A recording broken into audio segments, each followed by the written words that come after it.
कभी आपके मन में ये सवाल आया है कि आज आपके साथ जो कुछ भी हो रहा है, चाहे वो सुख हो या दुख, क्या वो पहले से ही लिखा जा चुका था? क्या हम सिर्फ एक कठपुतली हैं जिसके धागे ऊपर वाले के हाथ में हैं, या फिर हम अपने हाथों से अपनी किस्मत बदल सकते हैं? आज की ये वीडियो आपके सोचने का नजरिया बदल देगी। आज हम बात करेंगे श्री कृष्ण के उस ज्ञान की जो उन्होंने कुरुक्षेत्र के मैदान में अर्जुन को दिया था। वीडियो को अंत तक जरूर देखिएगा, क्योंकि आखिर में मैं आपको वो रहस्य बताऊंगा जिसे बड़े बड़े विद्वान भी पूरी तरह नहीं समझ पाते।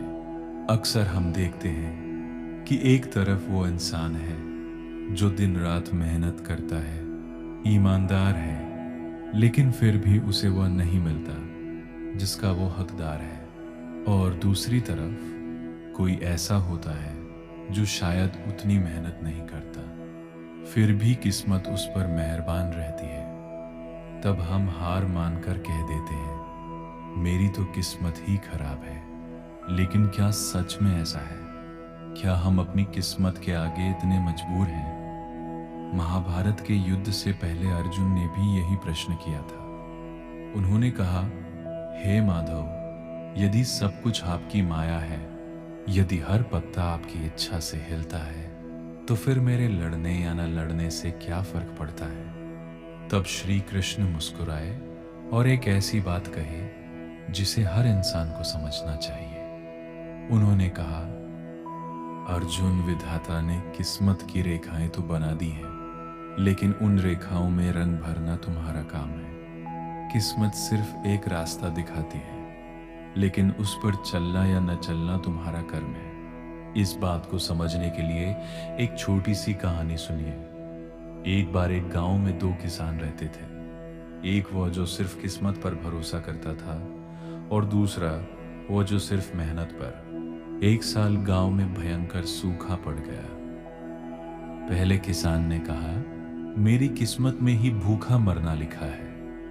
भगवान ने बारिश नहीं दी तो मैं क्या कर सकता हूं? और वो हाथ पर हाथ धरे बैठ गया। लेकिन दूसरे किसान ने हार नहीं मानी। उसने कहा, बारिश मेरे हाथ में नहीं है, लेकिन कुआं खोदना तो मेरे हाथ में है। फिर उसने दिन रात कड़ी धूप में जमीन खोदनी शुरू कर दी। लोग उसे पागल कहते रहे, उसका मजाक उड़ाते रहे, लेकिन वह रुका नहीं और अंत में उसे पानी मिल गया और उसकी फसल बच गई। दोस्तों, बारिश किस्मत थी, लेकिन कुआं खोदना कर्म था। अगर वह किसान भी किस्मत के भरोसे बैठा रहता तो आज वह जिंदा नहीं होता। यही फर्क है एक सफल और एक असफल इंसान में। अब श्री कृष्ण के ज्ञान को समझिए। श्री कृष्ण कहते हैं कि कर्म कोई एक सीधी चीज नहीं है। इसके 3 प्रकार होते हैं। संचित कर्म, यह आपके पिछले जन्मों के कर्मों का संग्रह होता है। प्रारब्ध कर्म, यह वही हिस्सा है जो इस जन्म में भाग्य बनकर सामने आता है। इसे आप बदल नहीं सकते। क्रियमान कर्म, यह वह कर्म है जो आप अभी इस समय कर रहे हैं। अब ध्यान से सुनिए, आपका आज का क्रियमान कर्म ही आपका आने वाला प्रारब्ध किस्मत बनाता है। यानी आप आज जो कर रहे हैं वही तय करेगा कि कल आपकी किस्मत कैसी होगी। रुकिए, आगे बढ़ने से पहले मैं आपसे एक सवाल पूछना चाहता हूँ। क्या आपने कभी महसूस किया है कि आपने बहुत मेहनत की, लेकिन परिणाम कुछ और ही निकला? अगर हाँ, तो कमेंट में यस जरूर लिखें और अपनी कहानी थोड़ी सी बताएं। मैं हर एक कमेंट पढ़ूंगा। अब आपके मन में एक सवाल जरूर उठ रहा होगा, अगर मैं अच्छे कर्म कर रहा हूं तो मेरे साथ बुरा क्यों हो रहा है? दोस्तों, श्री कृष्ण ने इसका बहुत गहरा जवाब दिया है। वे कहते हैं, जिस तरह सोने को निखारने के लिए उसे आग में तपना पड़ता है, उसी तरह कभी कभी बुरा वक्त हमारी जिंदगी में इसलिए आता है ताकि वो हमारे अंदर के बुरे संस्कारों को खत्म कर सके और हमें आने वाली बड़ी सफलता के लिए तैयार कर सके। याद रखिए, बुरा वक्त आपको तोड़ने नहीं आता, बल्कि आपको यह सिखाने आता है कि आप कहाँ गलत थे। ये एक परीक्षा टेस्ट की तरह होता है, और जो इस परीक्षा में धैर्य रखता है उसका आने वाला कल सोने की तरह चमकता है। तो क्या हम वाकई अपना भाग्य बदल सकते हैं? इसका जवाब है हाँ, बिल्कुल। भगवत गीता में कहा गया है कि इंसान अपने कर्मों से अपने दुखों को सुख में बदल सकता है। लेकिन कैसे? 1. निष्काम कर्म, बिना फल की चिंता किए अपना कार्य करें। जब आप परिणाम की चिंता छोड़ देते हैं तो आपका डर खत्म हो जाता है, और बिना डर के किया गया काम अक्सर सफलता तक पहुंचता है। 2. संगत संगति, आप किन लोगों के साथ रहते हैं वही आपके विचारों को आकार देते हैं। विचारों से कर्म बनते हैं और कर्मों से भाग्य। 3. ईश्वर पर विश्वास, जब पूरी मेहनत के बाद भी फल न मिले तो यह समझ लीजिए कि ऊपर वाले ने आपके लिए कुछ बड़ा सोच रखा है जो आपकी कल्पना से भी परे है। अब मैं आपको एक छोटा सा काम देता हूं। अगले 24 घंटों तक किसी की बुराई मत कीजिए और सिर्फ अपने काम पर ध्यान दीजिए। आप महसूस करेंगे कि आपके अंदर एक अलग ही शांति और शक्ति आ गई है।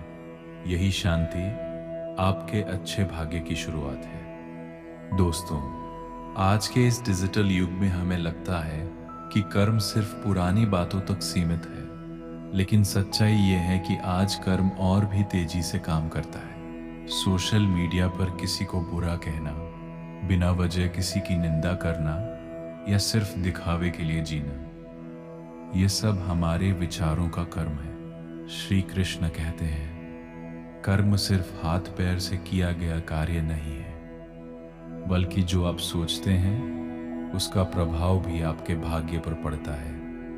इसलिए अपने डिजिटल व्यवहार और अपने मन की शांति को खराब मत होने दीजिए।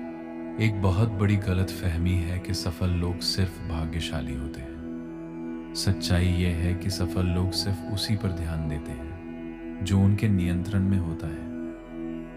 अगर आप सिर्फ इस बात से परेशान हैं कि मुझे व्यूज क्यों नहीं मिल रहे, लोग क्या कहेंगे, तो आप धीरे धीरे किस्मत के गुलाम बन रहे हैं। लेकिन अगर आप ये सोचते हैं मैं अपने अगले काम को पिछले से बेहतर कैसे बनाऊं, तो आप बन रहे हैं अपने भाग्य के मालिक। तो दोस्तों, निष्कर्ष कंक्लूजन ये है, किस्मत सिर्फ वह कलम है जो ईश्वर ने आपको दी है, लेकिन उस कलम से अपनी कहानी लिखना आपका कर्म है। कभी यह मत कहिए मेरी किस्मत खराब है, बल्कि ये कहिए अभी मेरी मेहनत में थोड़ी कमी है जिसे मैं आज ही सुधारूंगा। याद रखिए, जो अपने कर्मों से हार नहीं मानता, स्वयं भगवान भी उसकी किस्मत लिखने में उसकी मदद करते हैं। अगर आज की इस चर्चा ने आपके दिल को थोड़ा भी सुकून दिया हो तो इसे अपने दोस्तों के साथ जरूर साझा करें। क्या पता आपका एक छोटा सा शेयर किसी निराश इंसान की किस्मत बदल दे।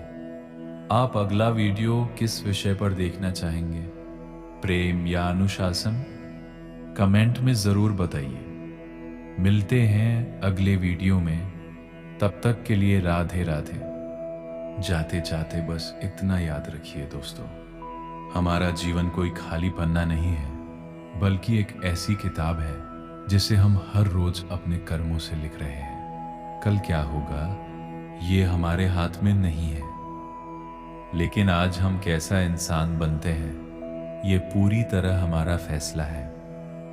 कर्म करते रहिए, क्योंकि कर्मयोग ही वह रास्ता है जो आपको खुद से और परमात्मा से जोड़ता है। खुश रहिए, मेहनत कीजिए और किस्मत को अपना रास्ता बनाने दीजिए।